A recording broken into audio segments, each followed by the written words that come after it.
Hello, IDS3713. I am Dr. Heather Herschel. I am really your instructor. Yes, you do have one for this semester, and I am delighted to be here. For those of you who are still feeling a little bit lost and not sure how to proceed, I totally understand and I sympathize. I'm in the same situation that you are in terms of being off to a somewhat late and perhaps a little bumpy start to this semester, but I want to assure everyone that we're going to work out some little kinks and we're going to make some adjustments and then we're going to be just fine. Everybody take a deep breath and smile. You're going to be okay. And in fact, I think you're going to be pretty pleased with the work you do this semester. Let's jump right in and say, because we're in a little bit of a time crunch, we're going to plug our way through the week 2 and week 3 readings by the end of this week. Many of you have already completed the readings and responses for week 2. If you haven't, week 2 is very light and pretty digestible. I am absolutely sure all of you can do this. So we have Falk chapter 1, 3, and appendix 3, and reading responses for those. Nieto chapter 5 and 3, and those will be dialogic journal entries. Make sure you're clicking on the section in Blackboard along the side of the course and putting your responses in the correct place.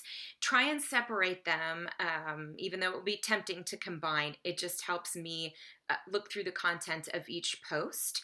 I will be realistic in terms of knowing that you are trying to work your way through 2 weeks worth of readings and responses, so I will adjust expectations about the length of those posts accordingly.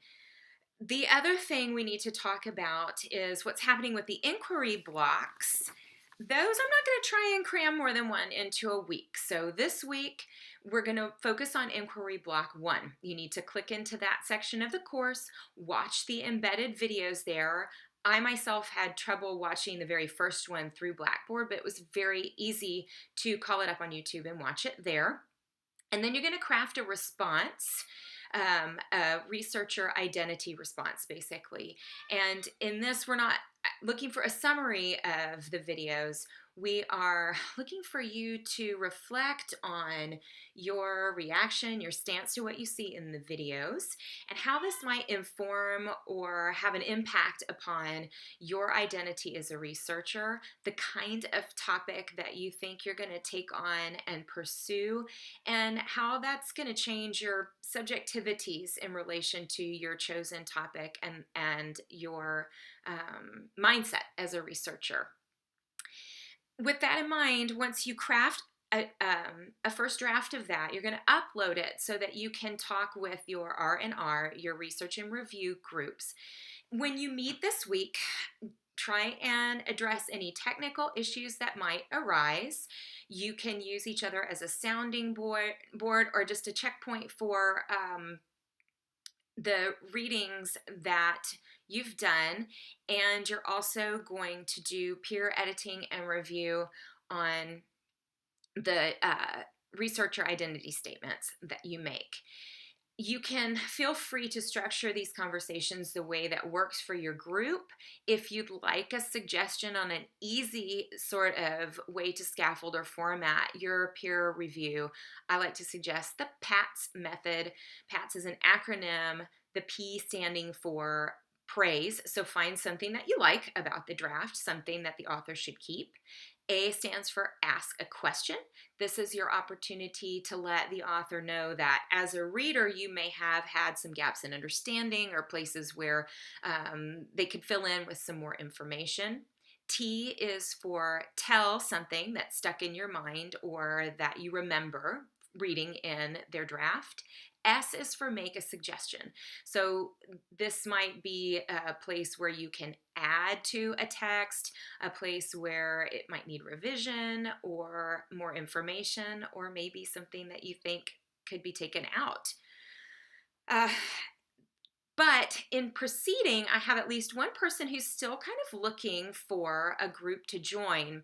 And as I look in the course, I can't really see where you have arranged your groups. Again, please click on the side of the course in a link that says sign up for groups here, there should be a Google document where you can all add your group, the names of the people in your group name or topic, who has agreed to function as the leader of your group. And once I have access to that, I can find the few wayward researchers who still need to locate a group of people that's working on at least a somewhat similar topic or interest area and help them get plugged in.